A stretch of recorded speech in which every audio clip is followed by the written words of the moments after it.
श्री सच्चिदानंद सद्गुरु साईनाथ महाराज की जय। अध्याय 21। श्री V.H. ठाकुर, श्री अनंतराव पाटणकर और पंढरपुर के वकील की कथाएं। इस अध्याय में हेमाड़ पंत ने श्री विनायक हरिश्चंद्र ठाकुर B.A., श्री अनंतराव पाटणकर पुणे निवासी तथा पंढरपुर के एक वकील की कथाओं का वर्णन किया है। ये सब कथाएं अति मनोरंजक हैं। यदि इनका सारांश मनन पूर्वक ग्रहण कर उन्हें आचरण में लाया जाए तो आध्यात्मिक पथ पर पाठकगण अवश्य अग्रसर होंगे। प्रारंभ। यह एक साधारण सा नियम है कि गत जन्मों के शुभ कर्मों के फलस्वरूप ही हमें संतों का सानिध्य और उनकी कृपा प्राप्त होती है। उदाहरणार्थ हेमाड़ पंत स्वयं अपनी घटना प्रस्तुत करते हैं। वह अनेक वर्षों तक बंबई के उपनगर बांद्रा के स्थानीय न्यायाधीश थे। पीर मौलाना नामक एक मुस्लिम संत भी वहीं निवास करते थे।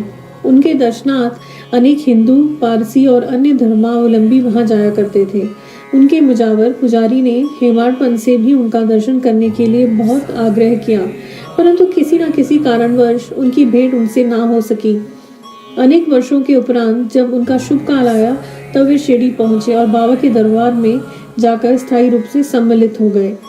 भाग्यहीनों को संत समागम की प्राप्ति कैसे हो सकती है? केवल वे ही सौभाग्यशाली हैं जिन्हें ऐसा अवसर प्राप्त हो।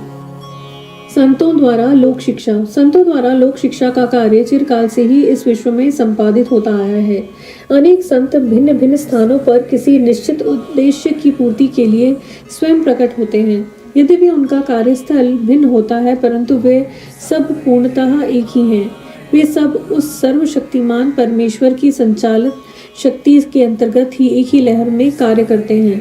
उन्हें प्रत्येक के कार्य का परस्पर ज्ञान रहता है और आवश्यकता अनुसार वे परस्पर पूर्ति भी करते हैं, जो निम्नलिखित घटना द्वारा स्पष्ट है। Shri V.H. Thakur B.A. Revenue विभाग में कर्मचारी थे। वे एक समय भूमि मापक दल के साथ कार्य करते हुए बेलगांव के समीप बड़ग्राम नामक गांव में आए। वहां उन्होंने एक आंगड़ी संत पुरुष अप्पा के दर्शन कर उनकी चरण वंदना की।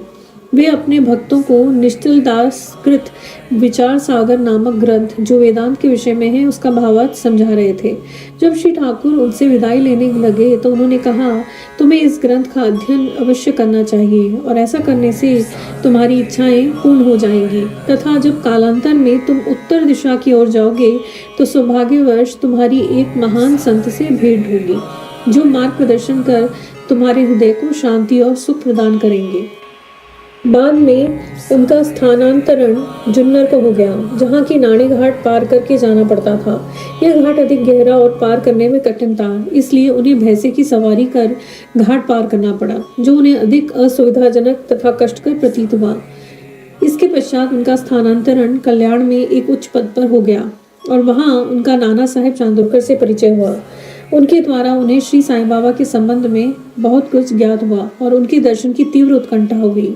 दूसरे दिन श्री नाना साहेब शिरडी को प्रस्थान कर रहे थे। उन्होंने श्री ठाकुर से भी अपने साथ चलने का आग्रह किया।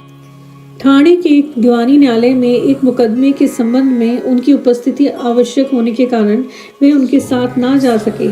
इस कारण नाना साहब अकेले ही रवाना हो गए। ठाणे पहुंचने पर मुकदमे की तारीख आगे की ओर बढ़ गई, इसलिए उन्हें नाना साहब का साथ ना देने पर पश्चाताप हुआ। फिर वे शिरडी पहुंचे। तब वहां उन्हें ज्ञात हुआ कि नाना साहब पिछले दिन ही यहाँ से चले गए हैं। वे अपने कुछ मित्रों के साथ, जो उन्हें वहीं मिल गए थे, श्री साईं बाबा के दर्शन को गए। उन्होंने बाबा के दर्शन किए और उनके चरण कमलों की आराधना कर अत्यंत हर्षित हुए। उन्हें रोमांच हो आया। उनकी आंखों में अश्रुधाराएं प्रवाहित होने लगी। त्रिकालदर्शी बाबा ने उन्हें कहा, इस स्थान का मार्ग इतना सुगम नहीं जितना कि कांगड़ी संत अप्पा के उपदेश या नाणे घाट पर भैंसे की सवारी। आध्यात्मिक पथ पर चलने के लिए तुम्हें घोर परिश्रम करना पड़ेगा, क्योंकि यह अत्यंत कठिन पथ है। जब श्री ठाकुर ने सारगर्भित शब्द सुने तो जिनका अर्थ उनके अतिरिक्त और कोई ना जानता था, तो उनके हर्ष का पारावार न रहा। उन्हें कांगड़ी संत के वचनों की स्मृति हो आई। तब उन्होंने दोनों हाथ जोड़कर बाबा के चरणों पर अपना मस्तक रखा और उन्हें प्रार्थना की कि प्रभु मुझ पर कृपा करो, इस अनाथ को अपने चरण कमलों की शीतल छाया में स्थान दो। तब बाबा बोले, जो कुछ अप्पा ने कहा वह सत्य था। उसका अभ्यास कर, उसके अनुसार ही तुम्हें आचरण करना चाहिए। व्यर्थ बैठने से कुछ लाभ न होगा। जो कुछ तुम पठन करते हो उसको आचरण में भी लाओ, अन्यथा उसका उपयोग ही क्या है। गुरु कृपा के बिना ग्रंथावलोकन तथा आत्मानुभूति निरर्थक ही है। श्री ठाकुर ने अभी तक केवल विचार सागर ग्रंथ में सैद्धांतिक प्रकरण ही पढ़ा था, परंतु उसकी प्रत्यक्ष व्यवहार प्रणाली तो उन्हें शिरडी में ही ज्ञात हुई। एक दूसरी कथा भी सत्य का और अधिक सशक्त प्रमाण है। श्री अनंतराव पाटणकर। पूना के एक महाशय श्री अनंतराव पाटणकर श्री साईं बाबा के दर्शन के इच्छुक थे। उन्होंने शिरडी आकर बाबा के दर्शन किए। दर्शन से उनके नेत्र शीतल हो गए और वे अति प्रसन्न हुए। उन्होंने बाबा के श्री चरण छुए और यथायोग पूजन करने के उपरांत बोले, मैंने बहुत कुछ पठन किया, वेद वेदांत और उपनिषदों का भी अध्ययन किया तथा अन्य पुराण भी श्रवण किए, फिर भी मुझे शांति न मिल सकी, इसलिए मेरा पठन व्यर्थ ही सिद्ध हुआ। एक नीरा अज्ञानी भक्त मुझसे कहीं श्रेष्ठ है। जब तक मन को शांति न मिले तब तक ग्रंथावलोकन व्यर्थ ही है। मैंने ऐसा सुना है कि आप केवल अपनी दृष्टि मात्र से ही विनोदपूर्ण वचनों द्वारा दूसरों के मन को सरलता पूर्वक शांति प्रदान कर देते हैं। ये सुनकर मैं भी यहाँ आया हूँ। कृपा कर मुझ दास को भी आशीर्वाद दीजिए। तब बाबा ने निम्नलिखित कथा कही। घोड़ी की लीद के 9 गोले, नववधा भक्ति। एक समय एक सौदागर यहाँ आया। उसके सम्मुख एक घोड़ी ने लीद की। जिज्ञासु सौदागर ने अपनी धोती का एक छोर बिछाकर उसमें लीद के 9 गोले रख लिए और इस प्रकार उसके चित्त को शांति प्राप्त हुई। श्री पाटणकर इस कथा का कुछ भी अर्थ न समझ सके, इसलिए उन्होंने श्री गणेश दामोदर उपनाम दादा केलकर से अर्थ समझाने की प्रार्थना की और पूछा कि बाबा के कहने का क्या अभिप्राय है। वे बोले कि जो कुछ बाबा कहते हैं उसे मैं स्वयं भी अच्छी तरह नहीं समझ सकता, परंतु उनकी प्रेरणा से ही मैं जो कुछ समझ सका हूँ वह तुमसे कहता हूँ। घोड़ी है ईश कृपा और 9 एकत्रित गोले हैं नवविधा भक्ति, यथा श्रवण, कीर्तन, नाम स्मरण, पाद्य सेवन, अर्चन, वंदन, दास्य, साख्य, आत्मनिवेदन। ये भक्ति के 9 प्रकार हैं। इनमें से यदि एक को भी सत्यता से कार्य रूप में लाया जाए तो भगवान श्री हरि अति प्रसन्न होकर भक्त के घर प्रकट हो जाएंगे। समस्त साधनाएं अर्थात जब तक योगाभ्यास तथा वेदों के पठन पाठन में जब तक भक्ति का संपुट ना हो बिल्कुल शुष्क ही है। वेद ज्ञानी या ब्रह्म ज्ञानी की कीर्ति भक्ति भाव के अभाव में निरर्थक है। आवश्यकता है तो केवल पूर्ण भक्ति की। अपने को भी उसी सौदागर के समान ही जानकर और व्यग्रता तथा उत्सुकता पूर्वक सत्य की खोज में 9 प्रकार की भक्ति को प्राप्त करो, तब कहीं तुम्हें दृढ़ता तथा मानसिक शांति प्राप्त होगी। दूसरे दिन जब श्री पाटणकर बाबा को प्रणाम करने गए तो बाबा ने कहा, क्या तुमने लीद के 9 गोले एकत्रित किए? उन्होंने कहा, मैं अनाश्रित हूँ, आपकी कृपा के बिना उन्हें सरलता पूर्वक एकत्रित करना संभव नहीं है। बाबा ने उन्हें आशीर्वाद देकर सांत्वना दी कि तुम्हें सुख और शांति प्राप्त हो जाएगी, जिसे सुनकर श्री पाटणकर के हर्ष का पारावार न रहा। पंढरपुर के वकील। भक्तों के दोष दूर कर उन्हें उचित पथ पर ला देने की बाबा की त्रिकालज्ञता की एक छोटी सी कथा का वर्णन कर इस अध्याय को समाप्त करेंगे। एक समय पंढरपुर से एक वकील शिरडी आए।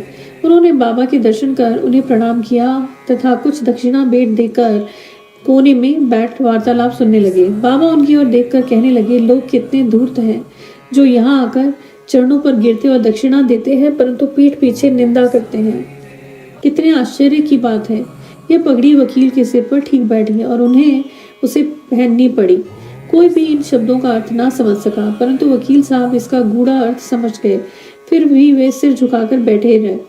वाड़ी लौटकर वकील साहब ने काका साहब दीक्षित को बतलाया कि बाबा ने जो कुछ भी उदाहरण दिया है वह मेरी ओर ही लक्ष्य कर कहा गया है, वह सत्य है।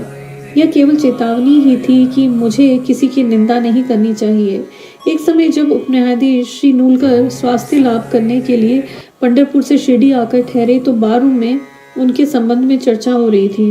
विवाद का विषय था कि जिस व्याधि से उपन्यायाधीश अस्वस्थ हैं, क्या बिना औषधि सेवन किए केवल साईं बाबा की शरण में जाने से ही उससे छुटकारा पाना संभव है, और क्या श्री नूलकर सदृश एक शिक्षित व्यक्ति को इस मार्ग का अवलंबन करना उचित है। उस समय श्री नूलकर का और साथ ही साथ श्री साईं बाबा का भी बहुत उपहास किया गया। मैंने भी इस आलोचना में हाथ बटाया था। श्री साईं बाबा ने मेरे उसी दूषित आचरण पर प्रकाश डाला है। यह मेरे लिए उपहास नहीं वरन एक उपकार है, जो केवल उपदेश है कि मुझे किसी की निंदा ना करनी चाहिए और ना ही दूसरों के कार्यों में विघ्न डालना चाहिए।